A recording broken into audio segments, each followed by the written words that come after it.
மகாபெரிவா சரணம்.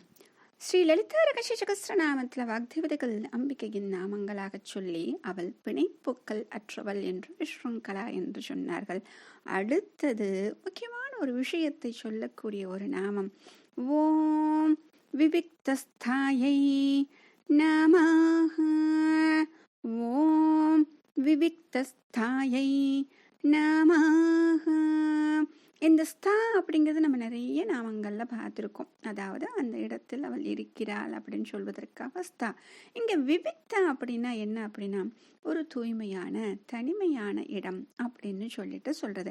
அப்போ அந்த இடத்தில் அவள் இருக்கிறாள். அப்போ இந்த நம்ம என்ன புரிஞ்சுக்கணும் அப்படின்னா, இந்த இடத்தில் இருந்து நாம் தியானம் செய்ய முடியும். அங்கே தியானம் செய்யும் பொழுது அவளை பார்க்க முடியும். ஏன்னா தேவியினுடைய உபாசனை செய்யும் பொழுது எந்த மாதிரி இடத்தில் நாம் உட்கார்ந்து செய்கிறோம் அப்படிங்கிற ஒரு விஷயம் இருக்கு இல்லையா. கண்டிப்பாக தனிமை இருக்க வேண்டும். அந்த இடம் தூய்மை நிறைந்ததாக இருக்க வேண்டும். அது மட்டும் கிடையாது, தெய்வீகமாகவும் இருக்க வேண்டும். எந்த ஒரு தொந்தரவுகளும் நமக்கு இருக்கக்கூடாது இல்லையா. ஏனென்றால் நம்முடைய மனம் ஏற்கனவே அலைபாய்ந்து கொண்டிருக்கும். அப்படிப்பட்ட மனதை இன்னும் அலைபாய விடுவதற்கு நிறைய காரணங்கள் நம்மை சூழ்ந்திருக்கும் இல்லையா.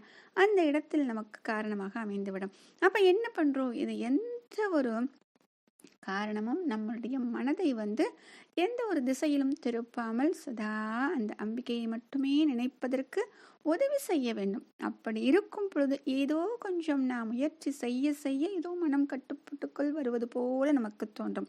அதனால தான் இந்த இடம். ஆக இந்த தனிமை உண்டு, ஆனால் அங்கே தூய்மை இல்லை அப்படின்னா கண்டிப்பாக அந்த இடத்தில் அவளால் இருக்க முடியாது. ஏனென்றால் இது வெளியிடங்கள் மட்டும் சொல்வது கிடையாது. ஒரு பக்தன் அப்படிங்கிறவங்க எப்படி இருக்கணும் அப்படின்னா இந்த குணங்களை கொண்டவனாக இருக்க வேண்டும். சதா தனிமையை விரும்பக்கூடியவனாகத்தான் அவன் இருப்பான். ஏனென்றால் பேச்சுக்கள் அதிகம் இருக்காது இல்லையா. மற்றவர்களை பற்றி குறம் கூறுவது, புறம் பேசுவது இதெல்லாம் எதுவுமே இருக்காது. அப்போ அவனுக்கு தனிமைதான் தேவைப்படும். சதா சர்வகாலம் அந்த அம்பிகையை நினைத்து பார்ப்பதற்கு, அந்த நாமத்தை சொல்வதற்கு என்று அந்த தனிமைதான் தேவைப்படும். அப்படியே நேரம் கிடைத்தாலும் என்ன செய்வார்கள், இந்த பஞ்சபூதங்களை போல நமக்கு 5 கரணங்களை கொடுத்தாலே அம்பிகை எதற்காக, அனைத்தும் அவளுக்காக. அப்ப அந்த 5 கரணங்களுக்கும் அதனுடைய வேலையை கொடுக்கத்தான் பார்ப்பார்கள். அப்படி 5மே அவளுடைய வழியில் நடப்பதற்கு முயற்சி செய்யும் பொழுது அங்கே அவள் அமர்ந்து விடுவாள் இல்லையா. அதற்கு இங்க சொல்றதுக்குத்தான் இது. ஆக எப்பொழுதுமே இந்த ஆத்ம சிந்தனையோடு நாம் இருக்க வேண்டும் அப்படிங்கிறது ரொம்ப முக்கியமா சொல்றாங்க. அப்படி ஆத்ம சிந்தனையோடு இருப்பவர்களிடம் அவள் வசிக்கிறாள். இந்த தனிமை இருக்கும் பொழுதுதான் நமக்கு உள்முகமாக பயணம் செய்யக்கூடிய அந்த ஒரு எண்ணம் நமக்கு கிடைக்கும்.